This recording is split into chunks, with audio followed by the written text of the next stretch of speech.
It'll ban cleaning your guns, disassembling guns, changing barrels. It will restrict the shipping of guns outside the U.S. and guns into the United States.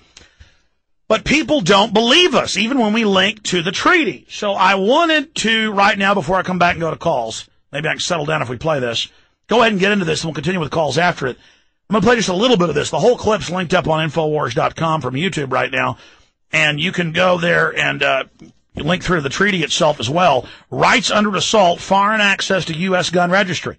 And they make you fingerprint to be a gun dealer, and then that goes in the UN database. In 2000, they signed a world treaty where all driver's license, all IDs, all this stuff is a worldwide database set by the UN. The UN is in control of the swine flu response. And they're bragging, oh, this is good for global government, a good test, as the nations follow their orders. And who owns the UN? The private bankers, who are openly setting up the Bank of the World, who just stole your $12.8 trillion out of the U.S. alone, another $10 trillion out of other nations. Private banks tax you. Private banks have taken over. Here's Lou Dobbs. Well, you know what? Yeah, we'll start it now and come back in a minute. Here it is. A renewed effort tonight that could curtail our Second Amendment rights to keep and bear arms if President Obama has his way. He wants the Senate to ratify a little-known treaty that would create a national registry for guns. Under that treaty, other nations would be able to identify gun owners in the United States. Bill Tucker has our report. President Obama went to Mexico and brought back a 12-year-old treaty. I'm urging the Senate in the United States to ratify an inter-American treaty known as SIFTA to curb small arms trafficking that is a source of so many of the weapons used in this drug war. The treaty signed by President Clinton in 1997 was never ratified by the Senate.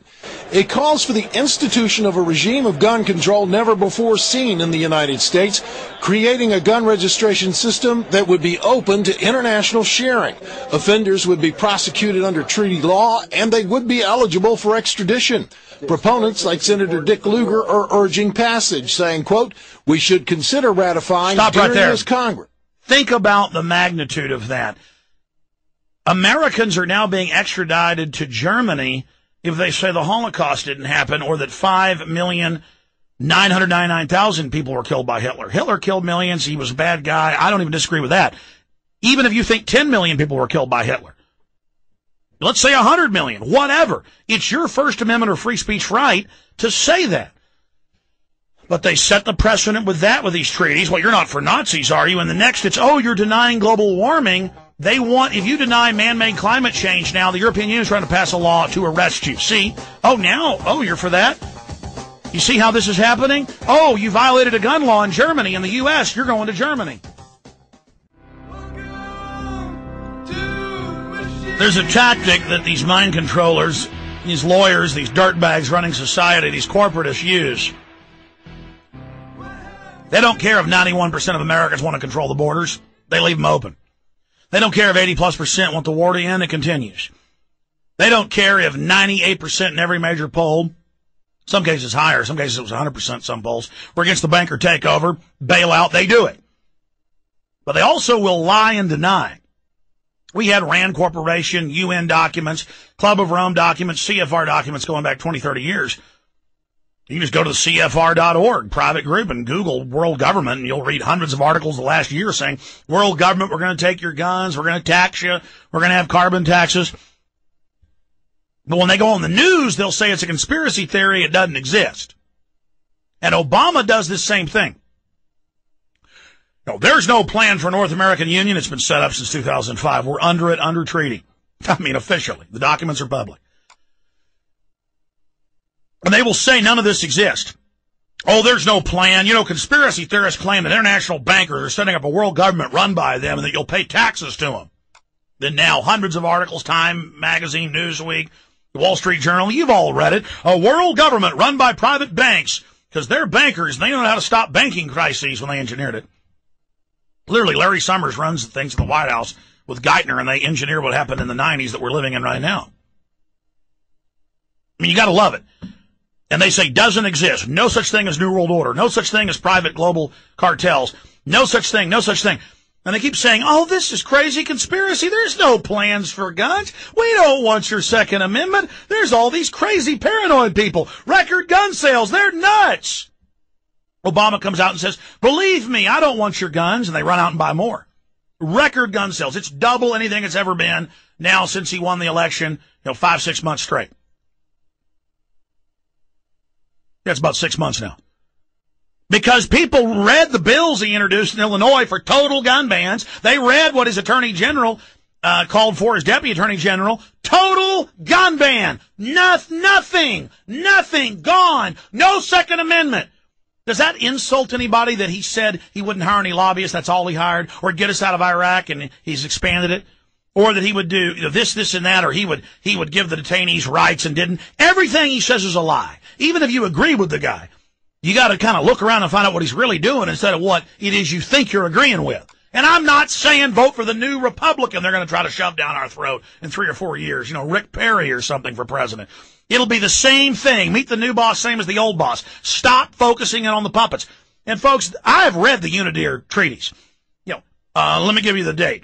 One of them. The big meeting they had in New York City. Passed the treaty in most of the world. U.S. hadn't passed it yet. They're trying to pass it right now. What was it? It was July 7th, 2001. Unidentification meeting in New York. And they said small arms illicit traffic means all civilian-owned guns, and that all guns must be banned, that civilian ownership of firearms threatens the legitimate power monopoly of the state. Power monopoly. They say the legitimate. They believe what Hitler believed, or Mao, or Stalin, that the state should have a monopoly of power. Now, the Romans had that. The Aztecs had that. The Nazis had that. The Chi-Coms have that. Fidel Castro has that.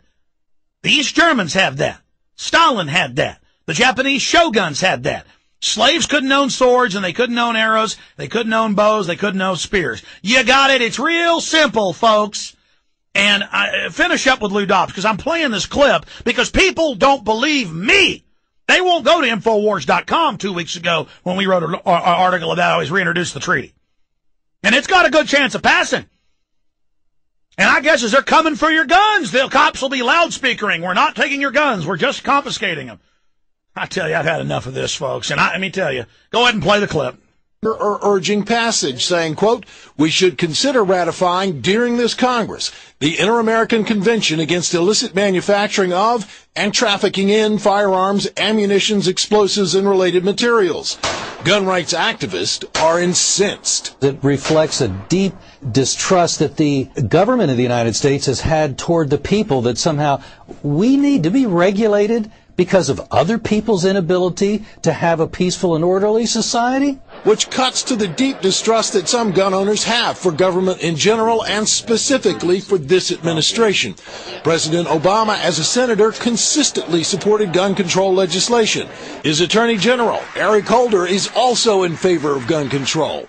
But one strong supporter of the Second Amendment in the Senate is determined to see the president does not get his wish. The president said it is a very high priority for him to get this treaty that takes away our Second Amendment rights ratified by the Senate. It is a very high priority for me to make sure that this treaty never gets ratified by the United States Senate, and we will find the votes to defeat it. Gun control is an issue that the Democratic congressional leadership has not been eager to embrace just yet, but that is what has gun rights groups concerned about this treaty. It isn't being presented as gun control.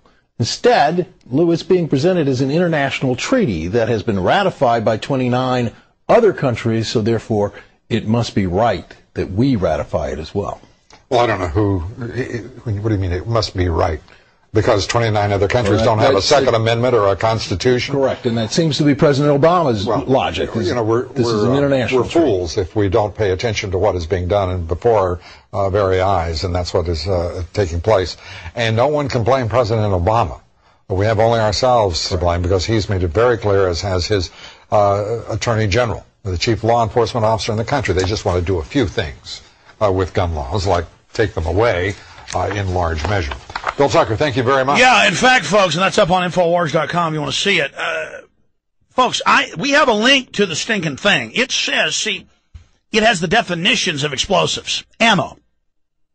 You take the MIAC report that we first broke and the DHS report, we broke. All that news you heard, if you're a new listener, about how the veterans are the number one terror threat along with gun owners and conservatives, we're the ones. We get sent those by the state police and the FBI. I just got sent something by an FBI agent Wednesday that I've been too busy to put up and write an article about, but that's coming the next few days. Wait till you see this. It's worse than everything you've ever seen.